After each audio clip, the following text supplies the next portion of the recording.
Welcome back, everybody. In this lecture, we're going to be continuing down our path of exploring topics that relate to not only personality psychology, but also, as you're going to see when we progress, clinical psychology as well. We're going to be looking at a lot of very famous, important contributors to the early ideas that really shaped both personality psychology and clinical psychology for decades to come. But much like in the last one, as we're doing this, we're going to try to provide some context and clarity on the validity and potential issues with all the different theories that we're going to be exploring. And just so we can understand how we got here, I thought we'd just take a minute before we get started on the different theories of personality and, again, sort of clinical psychology in this class by first just looking at what it was we covered in our previous class. If you can recall back to it, we spent a lot of time talking about the very controversial figure named Sigmund Freud. I mentioned in that lecture how a lot of his ideas, though extremely unfounded and oftentimes disproved later on, were the catalysts for the formation of two new branches of psychology called personality psych and clinical psychology. In that lecture, we detailed a lot of their ideas, or a lot of Freud's ideas, and some of the ideas of people that followed in his footsteps, trying to kind of expand on his notion of this new thing he called the unconscious, and really how it was a major source, to all the individual differences that we saw, and potentially some of the mental health problems that people developed. As I also alluded to several times in that video, even though Freud's ideas were very popular, many of today's personality psychologists and clinical psychologists don't even consider themselves aligned with Sigmund Freud or any of his original ideas.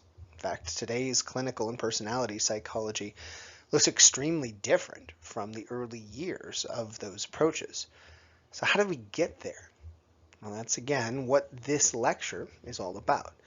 Looking at what followed Freud, who contributed to the conversation, and how it eventually evolved into the personality and theoretically clinical psychology branches that we have today. So who should we talk about first when discussing that transition from Freud's to today's current world of personality psychology and, again, potentially clinical psych? Well, most people, when talking about this succession, this growth, tend to start with a very famous controversial psychologist named Carl Jung, who, much like Freud, had a pretty turbulent life and went a bunch of different ways, introducing a bunch of ideas that were both celebrated and then eventually sort of rejected, or at least seen with a skeptical eye as his career progressed. For Carl Jung, his career actually started under the tutelage of Freud. He was one of the early attendees of the Psychodynamic Institute and spent many years teaching there, and in fact, by most accounts, was considered to be Freud's eventual successor when Freud decided to retire and sort of move on to other goals in life. And for a long period of time, Jung was very embracing of this specific idea. He liked Freud's notion of the unconscious. He liked the idea that individual differences could be whittled down to things like our past and some of the experiences that we had had. But as Freud continued to evolve his concepts, as he started to focus a lot on things like sexual identity and psychosexual stages of development, and this notion that all problems are stemming from childhood trauma, Jung found himself at what he described as a crossroad. He tended to believe that a large portion of our mind was operating in this sort of unconscious world, but he had started to come to believe that a lot of this unconscious world was not about our own desires and needs, but more of a sort of spiritual framework. He also contended that this obsession with the past and childhood was really unfounded when looking at individual differences and things that we could do to maybe help people with different problems. He started suggesting that focusing on the present or even the future when trying to understand why somebody's doing something they're doing might provide much more fruitful information than focusing on what happened to us when we were, say, 3 or 4 years old. And this led him to start publishing different things and giving talks that started to hint at the possibility that there might be alternative ideas to what Freud was presenting when he was trying to shape this new branch or these new branches of psychology. And eventually, he not only started to publish little stuff and push things, but he decided to take a clean break from Freud, start his own lab, and start venturing into trying to understand personality from his own perspective. And it led him to introduce two really interesting ideas that not necessarily are as founded in science as we'd like, and in fact, most people contend they were just as unscientific as Freud's ideas, but ones that have persisted with us for many decades. One of the ideas that Jung spent a large amount of his time talking about is this concept of something called archetypes. These theoretical images and characters that he said are somehow imparted upon us spiritually that get us to not only see the world in specific ways, but also interact with the world in certain manners simply because of the archetypes that we're considering and aligning ourselves with as we progress throughout our lives. A classic example of an archetype that he would talk about would be something like the trickster, or the faithful dog, or some other character that he said many of us were trying to kind of look at others through the lenses of. He would essentially say that in each culture we're born to categorize people into different groups, and in doing so we see them in specific ways, treat them in specific ways, and well, they tend to align their behaviors with these groups, these people that we tend to think of. Now, there were other ways of sorting that were parts of these archetypes that he also talked about. And in fact, some of the things that he introduced became pop culture phenomena. His idea of something he called the shadow, this hidden world, which sort of resembled the id to an extent, but had other nuances to it, became a popular radio show and it eventually evolved into a lot of other things that spun off of this notion of archetypes that Jung introduced. Another thing that was a critical part to his idea was this concept of something he called the collective unconscious. As I mentioned before, Jung had this idea that many of our perceptions, our beliefs, were things that we just inherited from our ancestors. Well, he suggested that these things somehow were kind of brought to us when we were born and continued to exist through us throughout our entire lives, not only shaping the way us and our own society saw things, but through all human existence. People theoretically saw things in specific ways. He, in fact, set some of his graduate students and himself out on journeys to try to find consistencies amongst cultures and over times where certain characters seem to emerge constantly, even though these cultures never really had a lot of overlap. Again, I don't necessarily want to really spend a lot of time looking at the scientific rigor of Jung and his ideas, but what I do want us to do when we talk about a monumental figure like this is appreciate how powerful his ideas were. Because Jung, even though there wasn't necessarily a lot of science behind what he was doing something brand new at the time. He was breaking from a man that was sort of considered at that moment synonymous with personality psychology and clinical psychology. He essentially opened the door for many individuals to start pursuing their own ideas of where individual differences were coming from or what we could look at when trying to explain why somebody was doing what they were doing. And this movement that Jung started did lead to others at pretty much the same time, exploring their own concepts and their own takes of what could potentially be a source of some of the individual differences we see, and also what could lead to us seeing ourselves in specific ways. One of the champions of this new transition, one that focused on things happening more on the surface, was a gentleman who also was an early student of Freud's named Alfred Adler. He, much like Jung, when he started hearing about Freud's theories of sex and trauma and childhood importance, started to contend that maybe Freud had gone to a place that personality psych and even clinical psych need not go. He, when looking at the work of Jung and Freud, tended to suggest that these two individuals were trying to be way too complex with their attempts to understand where individual differences were coming from and what led people to do what they were consistently doing. His theory tried to do away with all the different hidden components that could potentially sway us in different directions and try to just focus on a person's perspective of themselves on the surface level. And this led to him to introduce a new approach to personality psychology that he called individual psychology. A sort of subtle jab at both Freud and Jung, highlighting how when we want to understand personality, we just need to ask the person themselves and have them describe who they are as a whole, not who they are as these broken, tiny, microscopic components that add up to some particular individual. And he said once we have a sense of how somebody sees themselves, we can probably get a pretty good idea of what it is they're going to do on a regular basis and why they're doing those things on a regular basis. He also suggested that with this attempt to try to just have a definition for ourselves, there were two other really big motivating factors that propelled us in different directions all the time. One of the motivating factors he spent a lot of time talking about was this striving for superiority that he said many of us were constantly doing in our everyday encounters with others.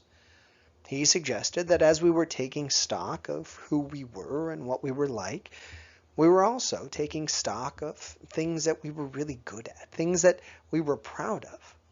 And he suggested that once we figured those things out, we not only pursued those for our own interests, but we tried to also enhance the desirability of those things in the eyes of others. We tried to promote people who accomplished the same things we did or were pursuing ourselves. And in doing so, theoretically, raise our status around others if they agreed with these new attempts or these new perspectives that we were trying to impart on them. He also suggested that while we were trying to sort of inflate ourselves based on the things that we realized we were pretty good on, we were also trying to kind of keep ourselves afloat once we recognized that there were certain things that we weren't quite as good at. He used a term that's still in circulation today called the inferiority complex to describe how most individuals tend to try to discount the things that they find themselves lacking in. An example of these two things would be if, say, a child at age 6 or 7, when they were starting to go through their first couple years of school, started to identify that they were really good at art, pretty darn good at recess, but struggling in things like math and languages. So this child, instead of just kind of noting that and moving on, might start talking about how being creative and having a good kinesthetic ability really is important, and how maybe all the fun kids or the cool kids or the ones that are going to be successful, have these skills at hand. And this child, while doing that, while striving for superiority through those promotions, might also be trying to discount those math and language skills that they're not necessarily very strong in. And in doing so, potentially kind of save themselves from lower perspectives that others might have on them. And this, again, highlights, if we're looking at these terms, how Adler's focus was not on this hidden world anymore, but instead kind of this conscious existence that theoretically all of us were using to shape who we were and what brought us in different paths. Much like Jung, this did have application for clinical psychology. It might be a little bit more work to figure it out, but there are people that do cite Adler in both clinical and personality psychology today when looking at where the source of some of their ideas and concepts came from. More importantly, if we're looking at this historically, what Adler did was transition us back to talking about how we might be pushed in different ways on a surface level. He essentially was able to say, yeah, let's study personality, let's study clinical psych, but let's not obsess about this new unconscious, this hidden world that we don't have any verifiable evidence of. Now, mind you, there isn't necessarily a ton of research that we can trace back to Adler and his theory either, but his push for focusing on conscious thought being a critical player in these two things was something that shaped a lot of other ideas that were starting to circulate at the time. One of the individuals that became really a champion of this shift, not only in focusing on cognitive activities, but also doing away with this sort of negative perspective on individuals and this focus on everything being linked to things being wrong, not necessarily how we can thrive, was a gentleman named Carl Rogers. Much like Freud, Rogers' work has bled into not only personality psychology, but clinical psychology as well. Nowadays, we call his approach to personality and clinical psychology the humanistic approach, which takes a very stark contrast stance on what Freud had originally assumed. Freud's theory was, again, that most of our personality was a byproduct of what was happening at kind of the unconscious level, this hidden mind level. Rogers thought it was all pretty much happening on the surface, in the same way that Adler did. But Rogers also contended, in contrast to Freud, instead of assuming that people were horrible, relatively selfish individuals, like Freud's psychodynamic theory pushed, we were instead very positive individuals trying to not only contribute to society, but theoretically reach some type of spiritual pinnacle.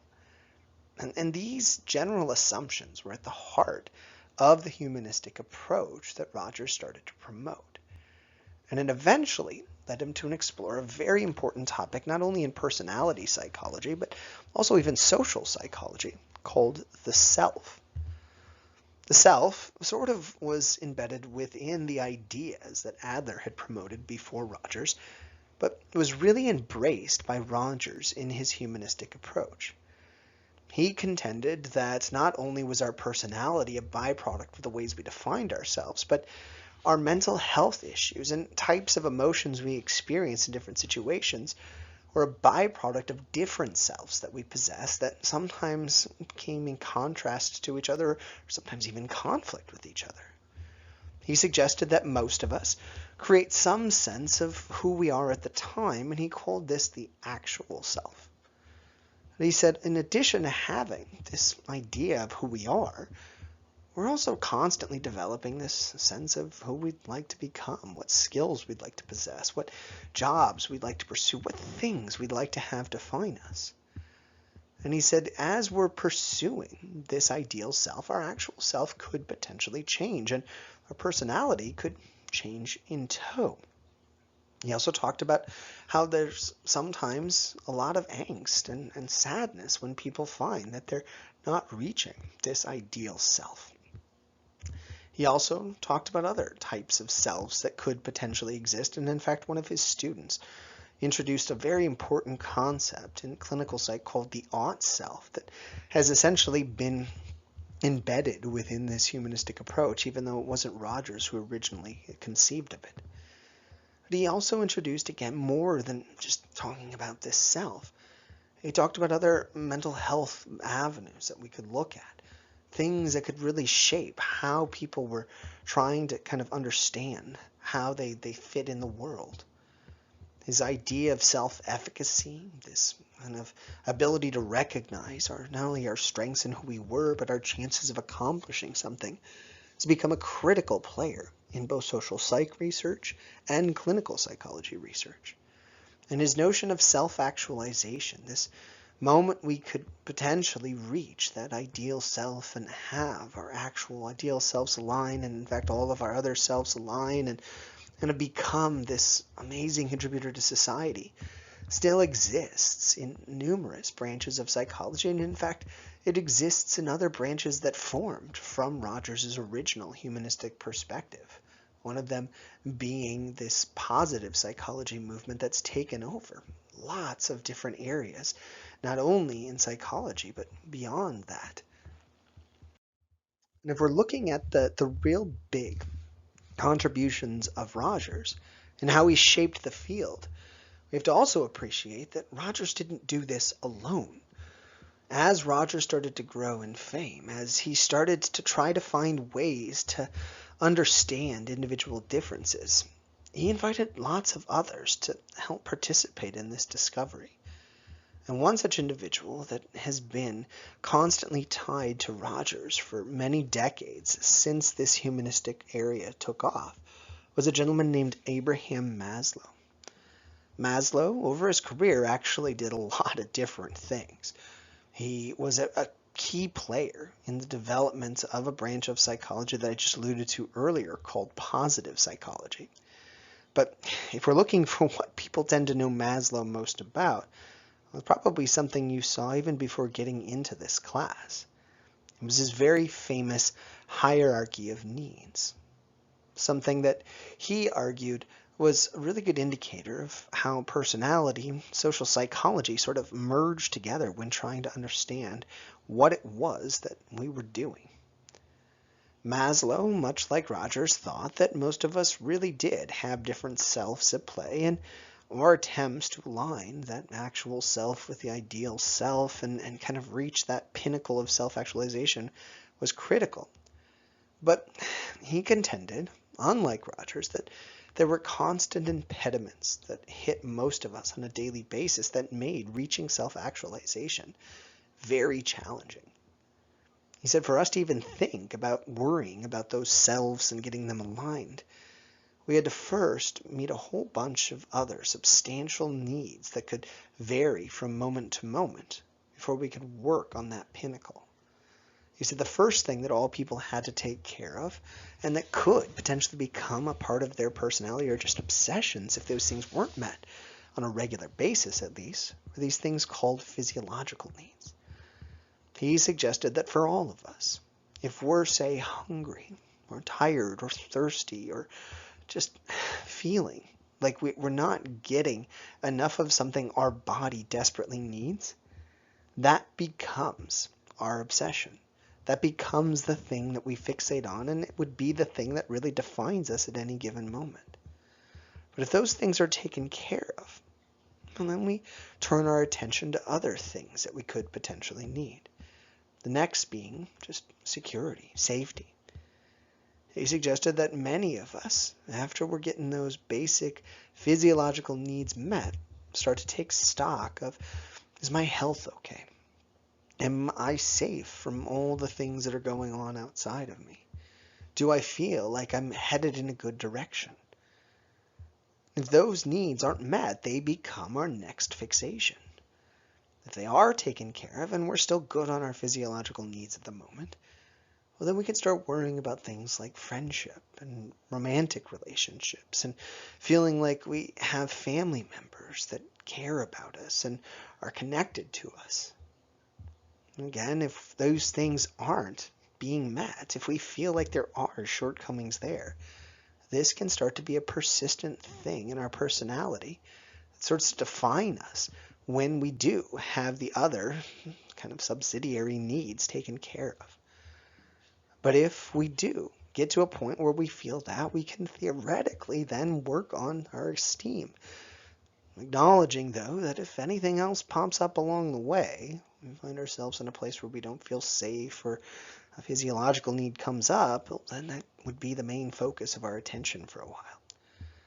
But if we do have all those needs met, we can work on our self-esteem, feeling like we've accomplished something, that we have some type of standing, not only in a way that kind of makes others see us positively, but makes us feel good about ourselves. Then we can start to work on our last stage, this idea of self-actualization. And Maslow's concept of self-actualization was very multifaceted. There was a spiritual connotation to it, but there were other things as well that he said were tied with being self-actualized.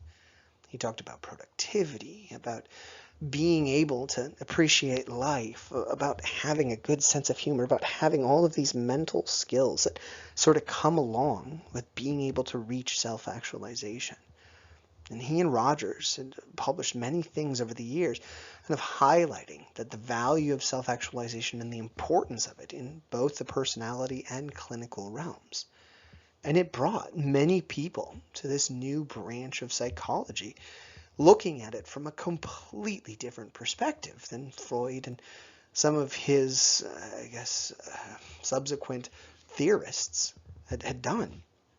And it started to create a really interesting dialogue where many of our personality and clinical classes transitioned from talking about things that Freud had introduced as fact to now talking about people's different perspectives and sources of personality and how these things came about and how we could maybe show that one made more sense than the other. It also led us to this realization that maybe all these ideas that we've talked about thus far had some inherent flaws to them. Now, it's probably fair, before we get into this section, to acknowledge that Carl Rogers, unlike many of his predecessors that we've talked about, did try to explore scientific ways of testing his theories. He wasn't necessarily the most rigorous of researchers you'll ever come across.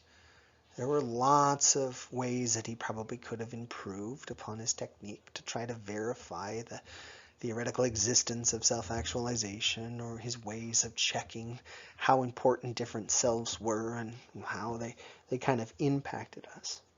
But, in contrast to what everybody else was doing, Rogers was a much more scientific theorist. But even in his best days, many psychologists in other branches of psychology that had started to take shape in the 1950s, 60s, and beyond were sort of shocked by the lack of scientific rigor that still existed in clinical and personality psychology. As cognitive psych was taking a firm hold in the field in the 1970s, and behaviorism had really dominated psychology for many decades before that, most people who called themselves psychologists had found themselves firmly rooted in trying to understand the human mind from the scientific perspective that many of the early inventors of psychology, or experimenters in psychology, were attempting to try to get everybody to do. And while we were doing this, there was this glaring branch, or these glaring branches of psychology that weren't really falling in tow. Personality and clinical psych were still, even in the 1960s and 70s, rooted in lots of theory without much science behind it. And this led to others saying, well, can we find a way to make this more scientific? Can we find a way to explore individual differences through a scientific perspective? And one of the first groups to really show that this could be done were a group of individual psychologists who called themselves social cognitive theorists. And why do they call themselves social cognitive theorists? Well, their argument was that if we're looking at individual differences, mental health, anything along that line where we're kind of developing into somebody, they said that most of these things that we're developing are probably a byproduct of two things: the social world around us, the things that we're being exposed to, and the cognitions that are evoked within that social world. In essence, their insistence is that we're pretty much learning machines as we go through the world. We learn what to want, how to pursue it, what the outcomes of different things we're doing are going to be, so we can sort of fine-tune all of the different skills that we exhibit in the different situations that we learn to expect ourselves to be in. And eventually, as we practice and go through those motions over and over again, those things that we're learning about start to become our personality. This Might seem a little weird, but I think really the epitome of the social cognitive model of personality is highlighted in that far side caption that you see on the right. If you look closely, you see a bunch of individuals practicing karate, and if you read the caption down below, it says the class abruptly stopped practicing. Here was a chance to not only employ their skills, but also save the entire town, because if you look in the background, you happen to see these, looks like aliens who happen to just be made of bricks and wood, the exact thing that these individuals practicing karate had been practicing for all their life, theoretically. This is sort of what the social cognitive movement is all about. We're practicing all the time what to say in situations, how to react, but we're also practicing how to interpret different situations, when to employ those skills. And eventually, that practice, that learning, shapes who we are and how we see the world in completely different ways than people around us. And again, not only did social cognitive theorists want to have this take on personality that was sort of contrasting others, but they wanted to try to show that they could verify these ideas through research. They could talk about specific terms and examples to highlight how this process unfolded. And indeed, some of the early champions of this model came up with some amazing studies that are still with us today. One of those very notable early social cognitive theorists was a gentleman named Albert Bandura. Bandura probably wouldn't like to be called a personality psychologist. He'd probably contend that he dabbled in a lot of different areas of psychology. He was a social psychologist, maybe a developmental psychologist, clinical psychologist for that extent. But his main focus was on just trying to understand where individual differences were coming from, and that could make him more a personality psychologist than anything. His main focus was looking at how different behaviors, different skill sets came about. And eventually, his research became synonymous with a very important topic that bled into lots of different areas called modeling. This notion that a lot of our behaviors, our tendencies, are a byproduct of just us following the actions of others that we see around us. And the study that is very, very highly linked to Bandura, even though he had many other years of research that was extremely influential, was his very famous Bobo doll study. In this experiment, he invited young kids to come in, and he told them their goal for the day was to essentially get to play with toys. But within this study, he exposed children to one of three different things when they came into the lab. Some of the children were allowed to go into a room and play with toys without seeing really anything before going into that room. Another group of children were told they were going to get to play with the toys, but asked first to sit in a room and watch an actor play with the toys that they were about to encounter. Now, in one condition, these children, watching the actor, saw her playing with toys in a very benign way. She's very gentle with them, just kind of throwing them around, having a good time, but intentionally avoiding this giant blow-up balloon called a Bobo doll, which sort of looks like a clown and has sand on the bottom of it, so it always bounces up whenever it's hit or bumped. The other group of children, the third group, saw her playing with the toys, but instead of seeing her avoid the Bobo doll and run around, she engaged in several hostile acts toward the Bobo doll. She'd hit it, she'd pin it down and punch it, she'd say mean things to it, and I believe, if I recall correctly, she also kicked it and threw it in the air. All three groups of children, the one who didn't see anything, the ones who saw her acting kindly towards everything in the room, and the ones who saw her act aggressively, were then brought into the same room, each of them being brought in on their own. They weren't interacting with each other, just interacting in the room, and allowed to play with the toys however they saw fit for an extended period of time. And Bandura and his colleagues recorded all the different things that the kids did when they were in these rooms. And what Bandura was able to show in this experiment was that what the kids saw had a huge impact on how they played with the toys.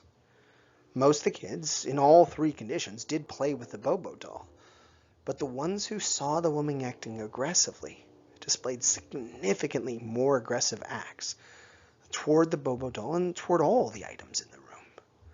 They not only did that, but they also, what he called, embellished on a lot of the different acts that they were committing. They'd not only, say, punch the Bobo doll, but they'd grab hammers and hit the Bobo doll in the head with it.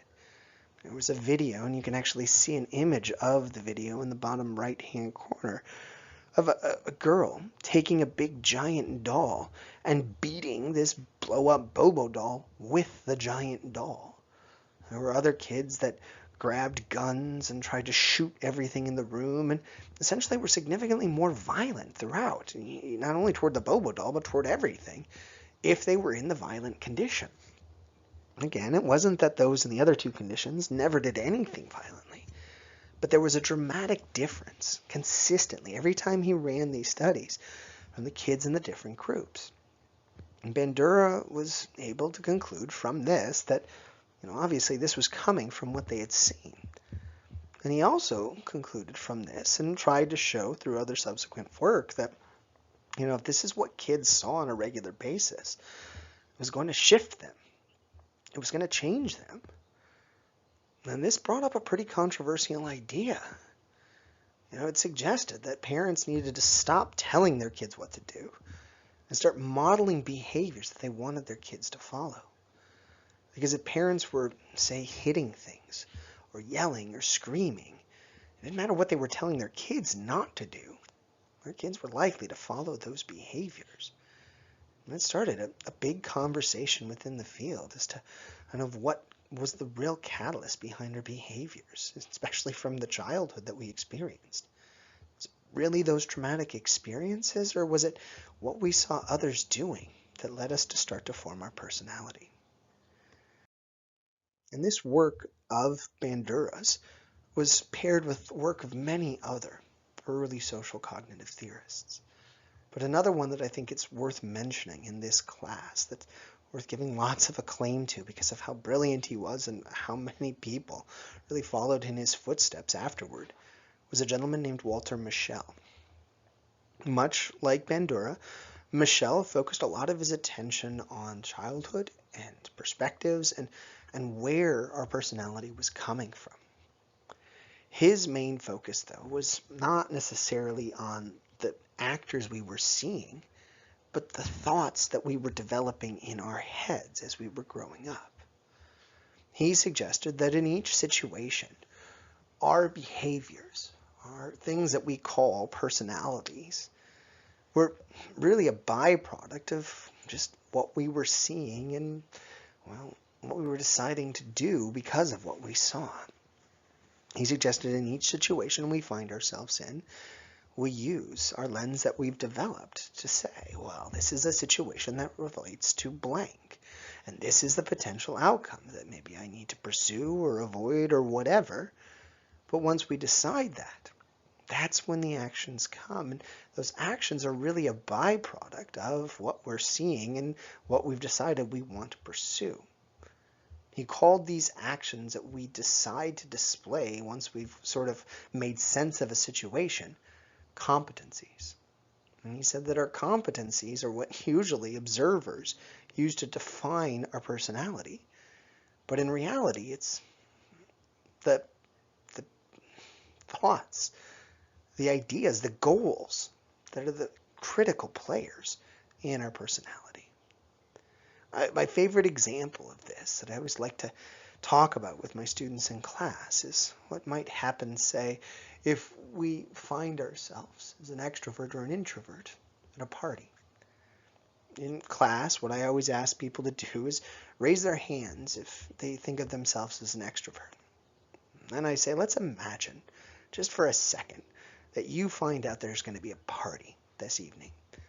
What are some of the first thoughts that come to mind?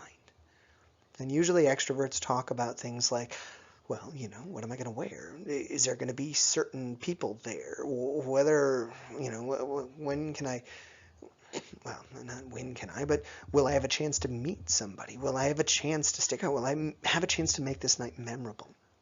And these are the ideas that pop into the minds of people that define themselves as extroverts. With those thoughts, well, usually behaviors come from them. If people are worried about meeting people, if people are worried about making the night fun, well, their behaviors are going to focus on those things. And, well, once they do those things, they tend to get defined as, well, an extrovert. But again, Bandura insisted it's not the competencies necessarily that determine our personality, even though I guess that's what we're measuring. It's the thoughts that really are the key players. We're introverts, which I usually try to kind of pull some teeth and get a few to volunteer. Their thoughts about that party tend to be things like, oh, am I going to embarrass myself? Am I going to have an awkward conversation? Am I going to miss something that I'd rather do at home? Is it going to be stressful? And these thoughts lead to things like, well, avoiding eye contact, or not going to the party, or finding a way to hide if you are forced to go.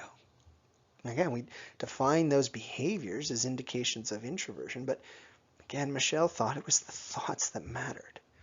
And to show how early these thoughts developed and how they manifested themselves in different ways, Michelle ran numerous studies looking at kids and kind of how they partitioned off at young ages. But much like Bandura, Michelle has one particular study that has been linked to him, well, was linked to him throughout his entire career. It was his very famous marshmallow study. It was looking at children's ability to do something called delaying gratification.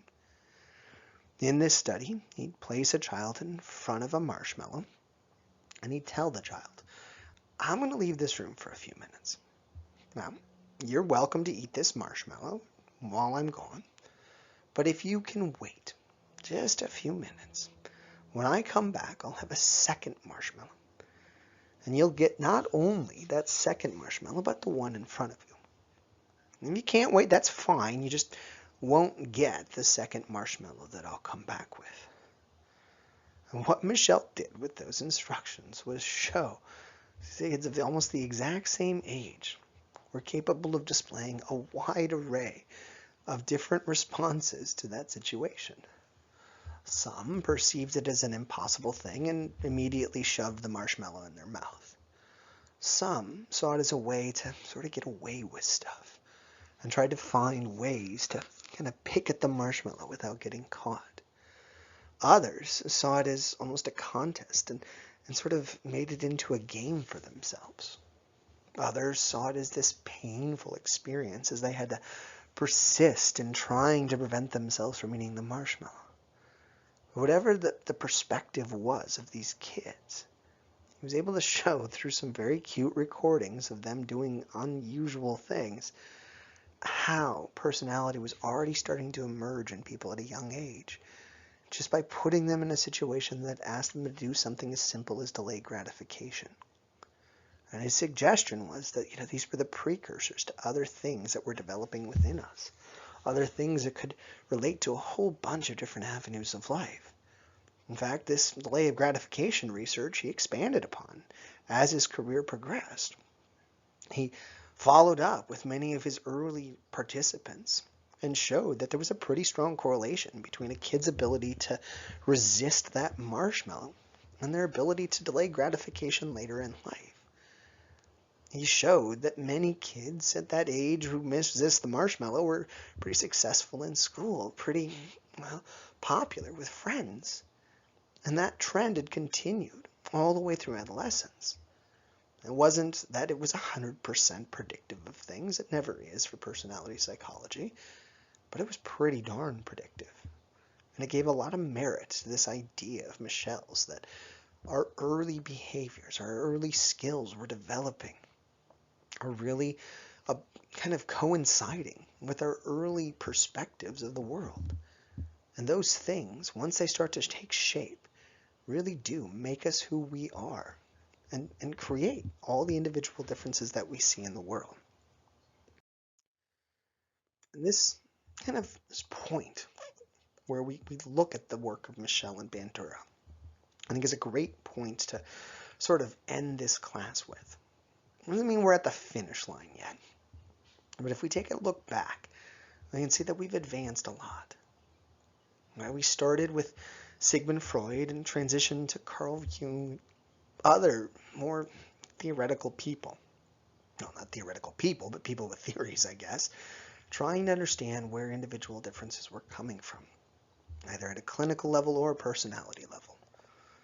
As I mentioned, many of these individuals were trying to understand it in a holistic way, trying to understand it by introducing their terms and concepts that they try to apply to everything and everybody.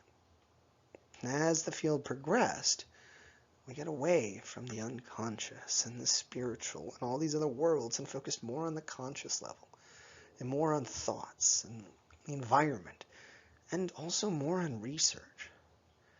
And this trend continued beyond the social cognitive approach. And it continued as the field of personality psychology started to shift its focus on not just how we got to who we were, but what it meant because we were the person we were. Now that impacted lots of different aspects of our life.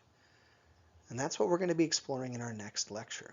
We're going to look at a very important area of personality psychology today called trait psychology. And hopefully from this, you've gotten a lot out of it, and you now have a better sense of how personality psychology today really evolved from personality psychology of Freud's almost, well, actually, yes, a century ago. And that's where we're going. Again, just to reiterate, in our next class, we're going to be sort of closing out with personality psychology by looking at not necessarily a counter to the social cognitive approach that we looked at, but a complement to the social cognitive approach, one that also is rooted in research and has lots of contributors to it. Hopefully you'll get a lot from that, and in doing so you'll have a better understanding of personality psych today. But today is, well, for now I guess, we're going to close out. I really appreciate all of you sticking through this. I hope you're all doing well. I wish you the best of luck, and, well, I'll see you soon. Take care.